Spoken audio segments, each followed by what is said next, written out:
नहमदुहु व नसल्ली अला रसूलिल करीम अम्मा बाद फ़ाउज़ु बिल्लाहि मिनश शैतानिर रजीम बिस्मिल्लाहिर रहमानिर रहीम।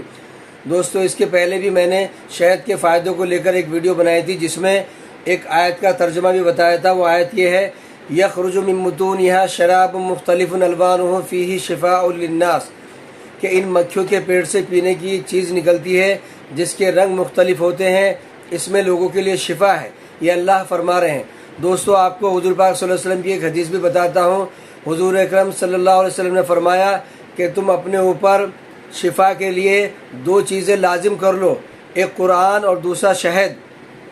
दोस्तों, शहद में हर बीमारी से शिफा है। दोस्तों, हमको चाहिए कि अल्लाह के अहकाम और हुज़ूर पाक सल्लल्लाहु अलैहि वसल्लम की हदीस पर अमल करते हुए हम शहद का इस्तेमाल करें और ख़ास तौर से सुबह खाली पेट इस्तेमाल करें।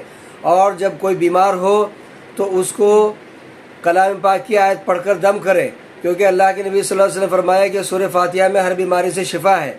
और हमको चाहिए कि पानी पर दम करके मरीज़ को पिलाएं और पढ़कर उसके ऊपर फूंक मारें। इंशाअल्लाह ताला बीमारी कैसी भी होगी, अल्लाह के फजल व करम से शिफा मिल जाएगी। दोस्तों, आखिर में एक दरख्वास्त कि फ़लस्तीन के मज़लूमीन को अपनी दुआओं में ज़रूर याद रखें। दुआ करें कि अल्लाह तबारक व तआला उन पर रहम फरमाए, उनकी हिफाजत फरमाए और जो दुनिया से जा चुके हैं उनकी मग़फ़िरत फरमाए।